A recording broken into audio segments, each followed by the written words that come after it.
제가 얼마 전까지만 해도 한국의 이 코로나 때문에 자가격리를 하지 않으면 들어올 수 없는 그런 형편이었는데, 하나님께서 자가격리 면제를 시켜주셔서 이렇게 오게 됐습니다. 하마터면 이 만남의 기회, 은혜의 기회가 불가능했을 텐데 하나님께서 이렇게 특별히 섭리하셔서 올 수 있게 하셨고, 저와 여러분이 오늘 말씀 안에서 교제할 수 있게 된 것을 진심으로 감사를 드립니다. 우리 아멘 찬양대가 정말 너무 한복이 꽃처럼 아름답네. 근데 그 아름다운 얼굴들을 제가 제대로 볼 수가 없어서 너무 섭섭합니다. 제대로 보고 가야 되는데 아주 화려하고 얼마나 이쁜지 모르겠습니다. 지금 우리는 참 어려운 시대를 살아가고 있습니다. 근데 여러분, 이런 모든 문제의 고통과 또 좌절의 원인이 어디에 있다고 여러분 생각하십니까? 불행의 원인이 어디에 있다고 생각하십니까? 요즘 한국은 젊은 사람들이 흙수저냐 금수저냐, 자신의 부모가 어떤 사람이냐, 자기가 어디 출신이냐에 따라서 자기의 운명이 정해지는 것처럼 그렇게 얘기를 하죠. 또 많은 사람들이 요즘은 또 유전자 검사를 그렇게 많이 합니다. 오늘 내가 무슨 질병에 걸려서 고생하는 것이 부모 탓이라는 거죠. 조상 탓이라는 거죠. 얼마 전까지만 해도 여러분 유전자 검사하는데 얼마나 많은 돈이 들었습니까? 뭐 1억 넘게 그렇게 하던 유전자 검사가 요즘은 한 50만 원이면 한대요. 그래서 미리 DNA 검사를 해서 자신의 인생의 불행을 예방하겠다는 거예요. 고통을 한번 막아보겠다는 거예요. 그래서 이 유전자 검사가 점점 일반화됩니다. 그건 다른 게 아니라 인생의 모든 불행의 원인과 고통의 원인이, 그 근본적인 원인이 DNA에 있다는 거예요. 유전자에 있다는 거예요. 정말 그렇습니까? 저는요, 오늘 우리들의 모든 문제는 다른 것이 아니라 하나님의 처음 계획에 따라 우리가 살지 못하기 때문에 우리가 고통하고 불행하는 것이라고 저는 생각합니다. 시대와 상황을 초월해서 저와 여러분이 잘 살고 형통하는 길, 영육이 정말 복을 받고 사는 길은 하나님의 처음 의도대로, 하나님의 처음 뜻대로, 하나님 그분의 계획대로 사는 것입니다.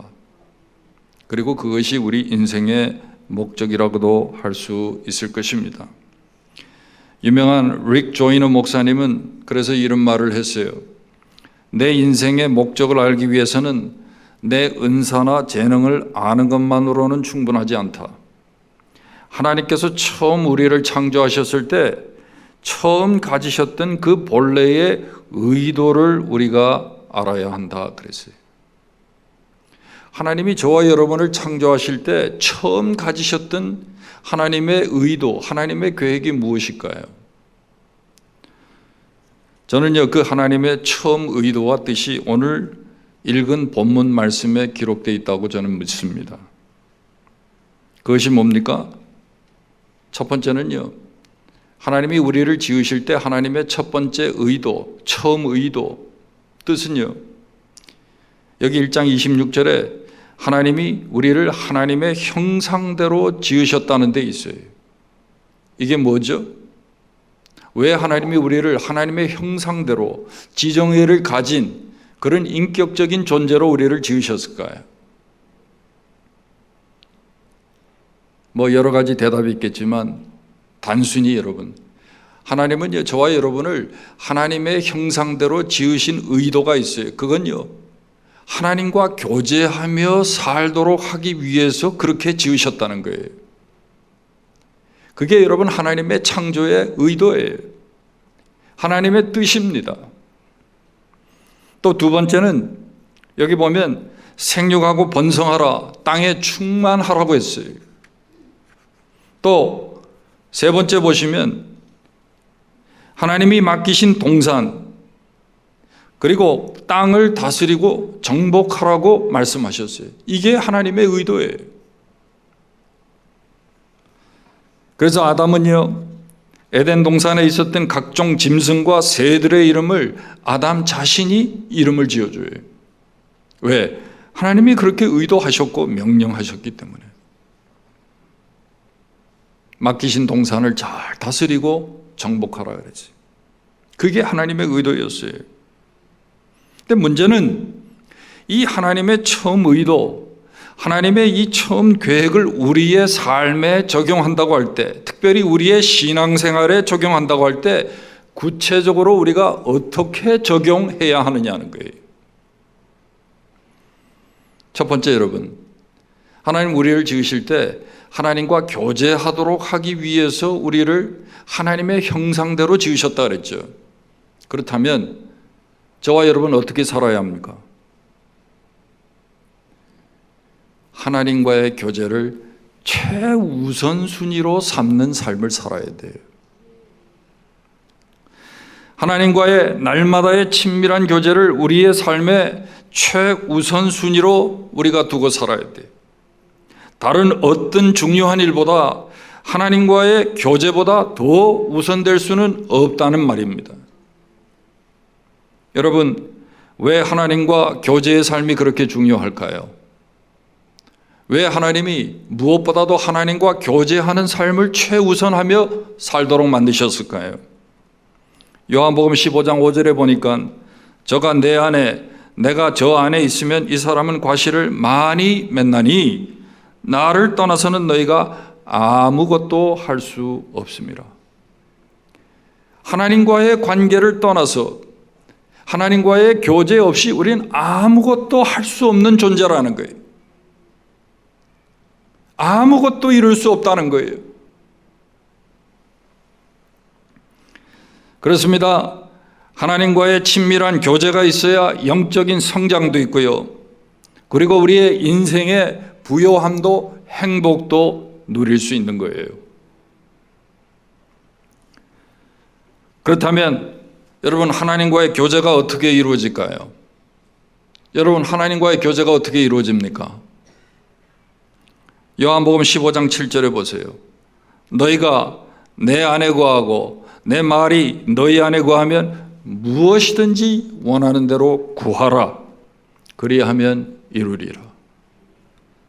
너희가 내 안에 거하고 내 말이 너희 안에 거하면 무엇이든지 원하는 대로 구하라. 그리하면 이루리라. 하나님과의 교제는요, 여러분 잘 알듯이 말씀과 기도를 통해서 이루어지는 거예요. 그 말씀이 우리 안에 있고 우리가 그 말씀을 근거하여 의지하여 하나님께 구할 때, 기도하는 생활을 할 때 하나님과의 친밀한 교제가 이루어져요. 하나님의 말씀을 듣고 하나님의 음성을 듣고 또 우리가 하나님과 기도로 대화할 때 교제가 이루어져요. 그러므로 여러분, 지금과 같은 이런 환난 중에도, 팬데믹 상황에도 저와 여러분이 복을 받으며 형통하는 삶을 살기 위해서 가장 먼저 필요한 것이 뭘까요? 하나님과의 교제하는 삶이에요. 하나님과 교제하는 삶, 하나님의 말씀을 읽고 듣고 기도하는 일, 그리고 그것이 이루어지는 환경, 바로 이 예배의 시간, 이걸 무엇보다도 우리가 최우선하면서 살아야 하는 거예요.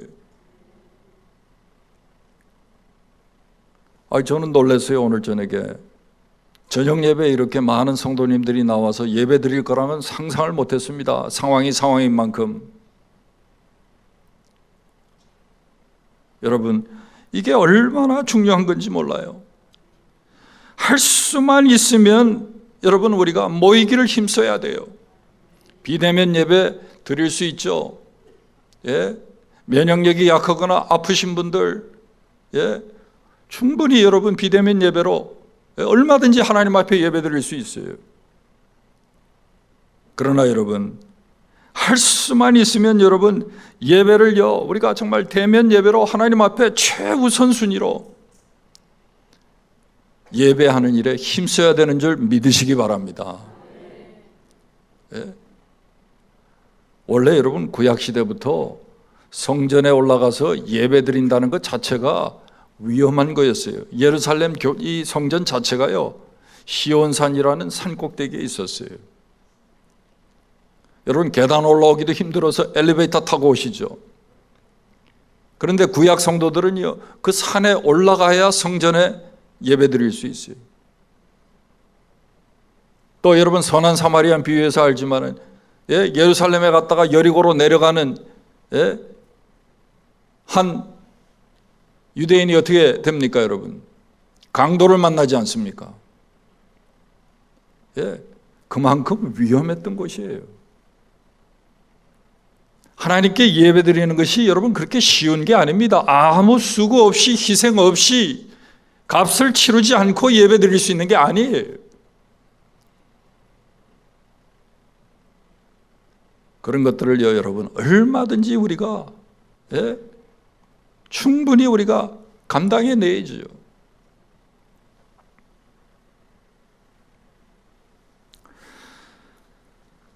저는요, 할 수만 있으면 여러분이요, 정말 주일 하루만이라도 하나님 앞에 나와 예배하는 이 일을 여러분의 인생의 가장 중요한 일로, 최우선 순위로 두시고 살 때 하나님이 여러분에게 약속하신 복을 누리며 사는 성도들이 되시기를 주님의 이름으로 축원합니다. 두 번째는요, 생육하고 번성하라, 땅에 충만하라, 이렇게 말씀하셨죠.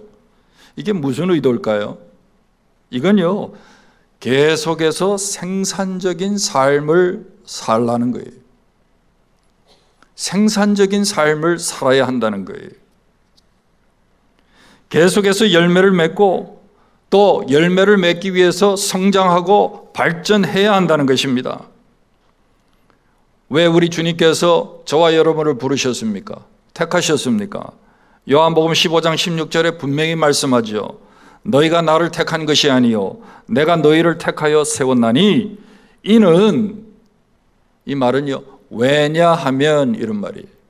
이는, 성경에 이는, 신약 성경에 이렇게 번역된 거는요, 예, 90%가 왜냐하면이에요. 왜냐하면 너희로 가서 과실을 맺게 하고 또 너희 과실이 항상 있게 하려 함이라. 왜 부르셨다고요? 생산적인 삶을 살라고. 예? 생산적인 삶을, 과실을 맺는 삶을 살라고 주님 우리를 부르셨어요. 그러므로 여러분, 우리가 어떻게 살아야 복을 받습니까? 열매를 맺는 삶을 살아야 돼요. 맺되 풍성한 열매를 맺어야 돼요. 선교와 전도의 열매를 풍성히 맺어야 돼요. 선행의 열매를 풍성히 맺어야 돼요. 인격의 열매, 성령의 9가지 열매도 풍성히 맺어야 돼요. 맺되 여러분, 우리는 많이 맺어야 합니다. 또 많이 열매를 맺기 위해서는요, 반드시 성장하고 발전해야 합니다. 나무가 여러분 굵어지면 굵어질수록 열매도 많이 맺지 않습니까? 나무가 자라야 열매를 맺죠. 그러므로 교회 공동체도, 우리 성도들 개인도요, 영적으로 신앙적으로 성장해야 돼요. 그 전에 우리 모두가 성장에 대한 소원을 가져야 돼요. 이 신앙생활을 그저 교회만 왔다 갔다 하는 걸로, 예? 그냥 평신도에서 집사 되고, 집사에서 권사 되고, 안수 집사 되고, 또 뭐 장로 되고, 이 정도로 신앙생활을 이해하시는 분들이 있어요. 우리의 신앙 인격이 자라야 돼요. 열매를 맺어야 돼요.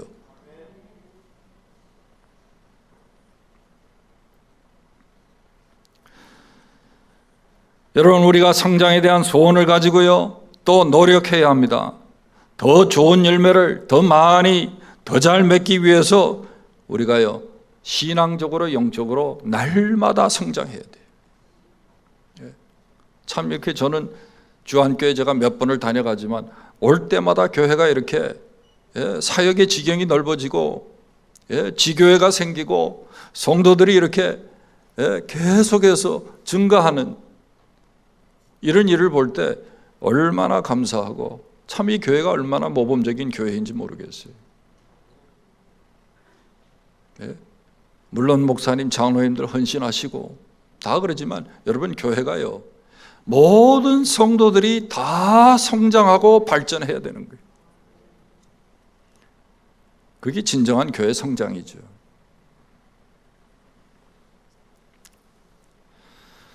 바라기는요, 우리 모두가 어떤 상황에서도 하나님의 뜻인 생산적인 삶을 살기 위해서 교회나 개인이나 성장의 소원을 가지고 노력하는 그런 일들이 일어날 수 있기를 주님의 이름으로 축원합니다. 요즘 교회들이 보니까요, 잘 모이질 못하고 이런 사역 저런 사역 다 제안하고 축소하니까요, 안 하던 걸 많이 해요. 뭘 많이 하냐 봤더니 요즘 오디오 성경 많이 듣죠, 여러분?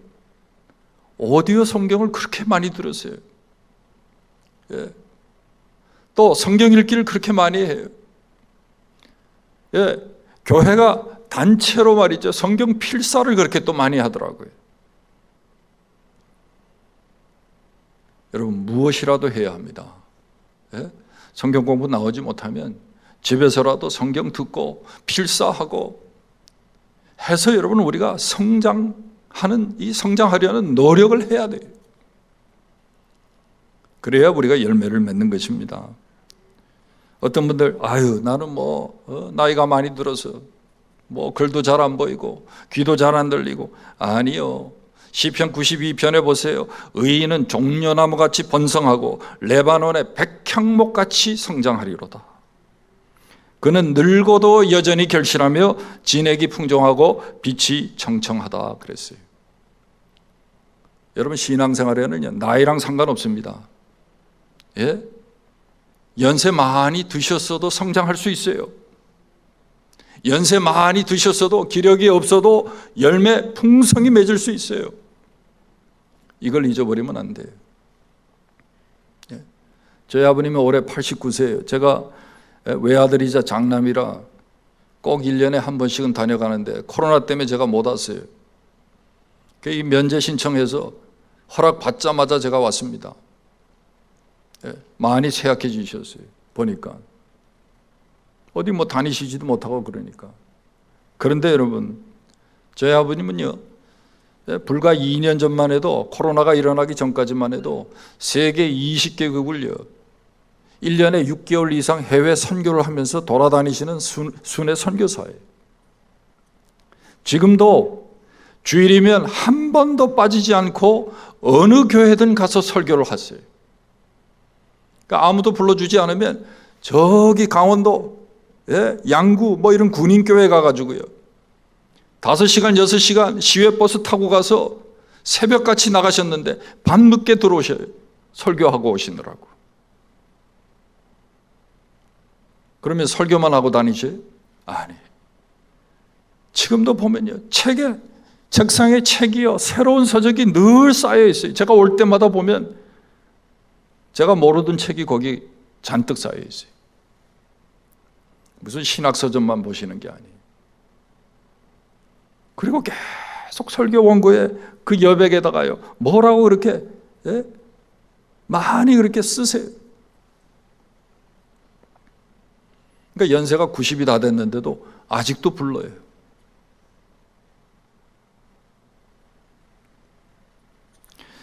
카나다에 선교 많이 하는 큰빛교회 이면수 목사님, 약 3년간 북한에 억류돼 있었죠. 그 교회는요, 어느 장로님이 70세에 예수를 믿고 83세에 중국에 가서 탈북자 선교를 하다가 85세인가에 북한에 들어가서 양로원 사역을 하셨어요. 그리고 은퇴를 하셨어요. 선교사로 나갈 때는 집사로 파송을 했는데 중국에서 목회를 하면서 복음 사역을 하다 보니까 예배도 인도해야 되고 세례도 줘야 되고 이런 일들이 생겨요. 근데 중국 교회는 장로가 목회를 하거든요. 그래서 한 번도 없었던 일, 교회 역사에 한 번도 없었던 일을 한 거예요. 그분을요, 명예 장로로 임명해서 그분이요, 중국에서 그 사역을 하시도록 했다는 거예요. 85세 어르신이 나가서 선교 사역을 하니까요, 예? 뭐 65세 뭐 이렇게 은퇴하고, 예? 은퇴 선교사로 나가는 사람은요, 그 장로님에 비하면 청년이에요, 청년. 근데 얼마나 선교를 잘하시는지. 그 교회에 약 70명의 평신도 선교사가 선교사로 나갔거든요. 선교사 중에 가장 모범.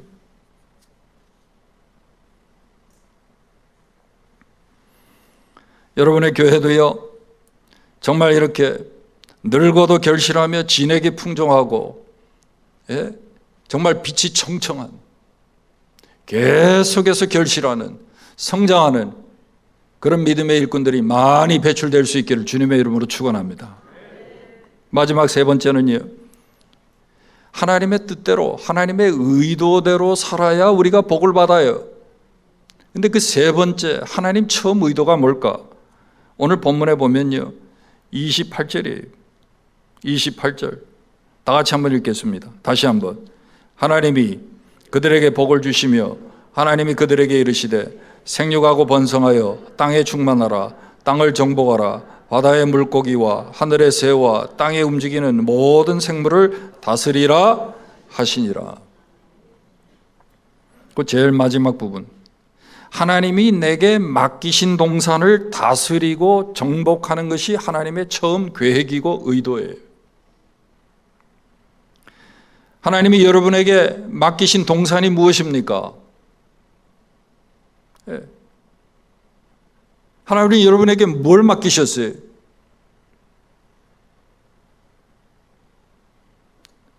우리 모 목사님께는 분명히 주한교회를 맡기셨죠. 여러분에게 뭘 맡기셨어요? 여러분의 가정이라는 동산을 맡기셨어요. 봉사국, 교제국이라는 동산을 여러분에게 맡기셨어요. 그게 하나님께서 맡기신 거예요. 여러분의 사역지, 여러분의 직장, 그리고 여러분의 마음밭, 마음의 정원도 하나님이 맡기신 동산이에요. 하나님이 무엇을 맡겼든지 어떤 동산을 맡겼든지 우리는요, 그곳이 하나님의 나라가 되도록, 하나님이 통치하시는 영역이 되도록, 하나님의 주권이 그곳에 세워지고 하나님의 뜻이 이루어지고 하나님의 임재와 하나님의 은혜가 늘 물된 동산같이 머물러 있는 그런 곳이 되도록 우리가 가꾸어야 돼. 다스려야 돼. 죄송합니다, 여러분. 1년에 한 번 헌신 예배로 불충분해요. 매주일 가꾸셔야 돼. 아니, 매일 가꾸셔야 돼. 돌아보셔야 돼. 우리는요, 이 동산에 어떤 모양으로든 사단이 들어오지 못하도록 든든히 지켜야 하는 것입니다. 하나님께서 세우신 영적 질서가 무너지지 않도록 세워야 하는 것입니다. 은혜가 떠나지 않도록 막아야 하는 것입니다. 여러분, 지난 1, 2년을 생각해 보세요. 팬데믹으로 교회마다 방심하고요, 그 사이에 사단이 우리가 맡은 동산에요, 얼마나 많은 가라지를 뿌렸는지 몰라요. 교만의 가라지를 뿌리고, 거짓의 가라지를 뿌리고, 의심의 가라지를 뿌리고, 불평 원망의 가라지를 뿌리고, 낙심의 가라지를 뿌리고, 그리고 무엇보다도 게으름의 가라지를 뿌렸어요.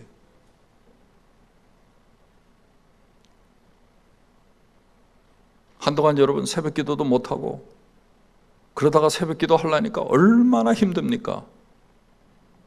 힘든 게 아니라 하기가 싫죠.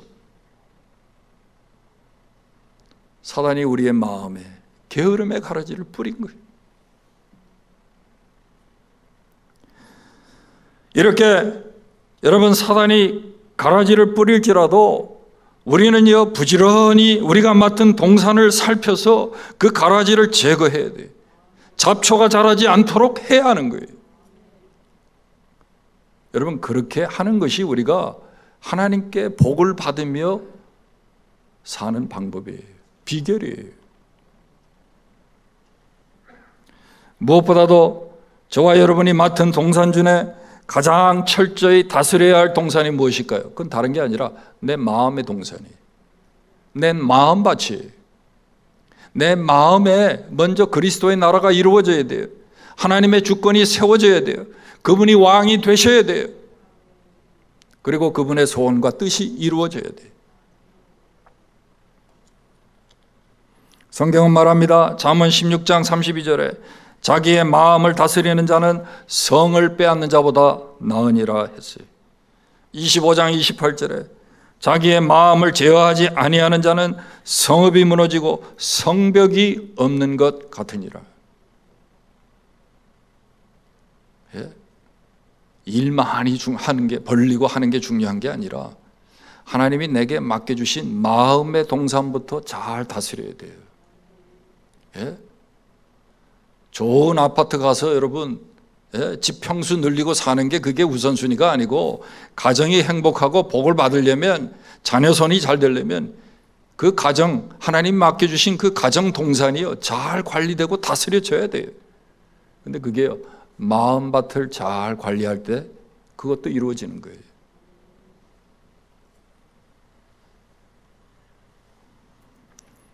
요즘 이 코로나 팬데믹 상황에서 우울증 환자가 많죠.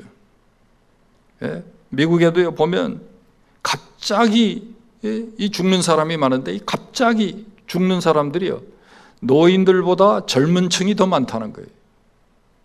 스트레스 받아가지고, 답답해가지고. 미국의 이 CDC 질병통제센터의 보고에 의하면 18세에서 24세 청년의 25% 이상이 심각하게 자살을 고려해 보았다. 그렇게 얘기를 해요. 여러분 답답하지 안 답답합니까? 예? 주한교회는 조금 예외겠지만 여러분 예배도 모이지 못하고, 미국은 아직 미국 교회들이 예배를 안 드려요. 다 비대면 예배 드리고. 근데 여러분 이민교회 실정을 아시지만 대부분 미국 교회 새빵살이 하잖아요. 덩달아서 예배를 못 드리는 거예요. 이 다 영적으로 디프레스 돼 있어요. 우울감에 빠져 있어요.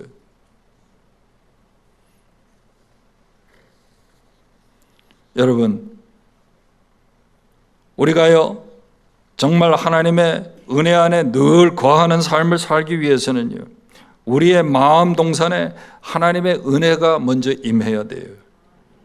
우리의 마음과 생각을 가꾸고 다스리는 일을 무엇보다도 우리가 잘해야 돼요.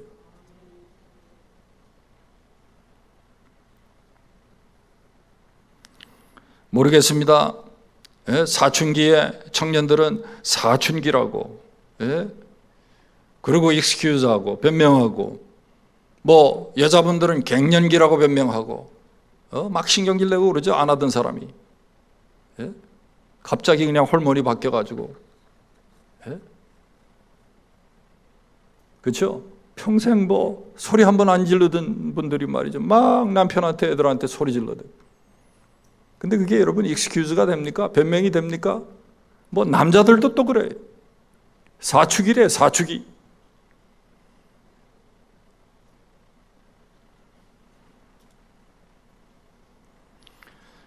괜히 말이죠 의심하고 불평하고 우울감에 빠지고.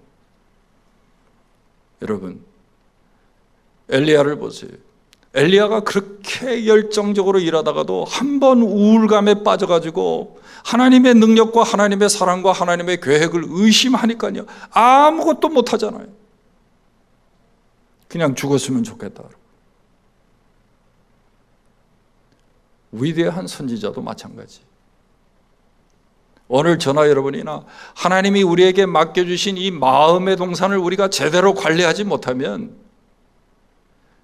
하나님의 이 말씀에 약속한 모든 복을요 우리가 받아 누릴 수가 없는 거예요. 마음밭을 잘 다스려야 돼요. 마음 동산을 우리가 먼저 가꾸어야 돼요.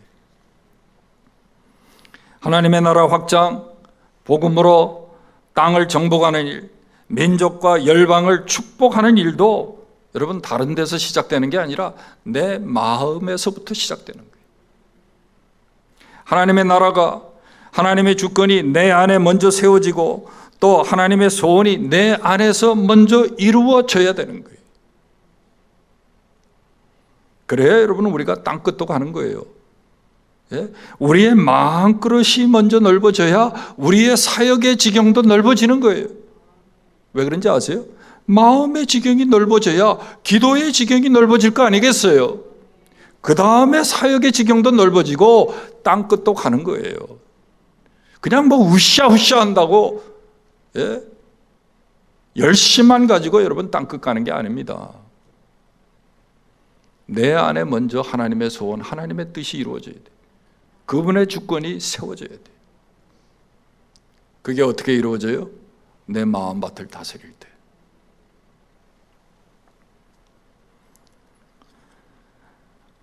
우리의 마음 중심에서 정말 세계와 나라를 품는 기도가 나올 때 여러분 선교의 지경도 넓어지고 그 다음에 하나님의 나라도 확장되는 것입니다.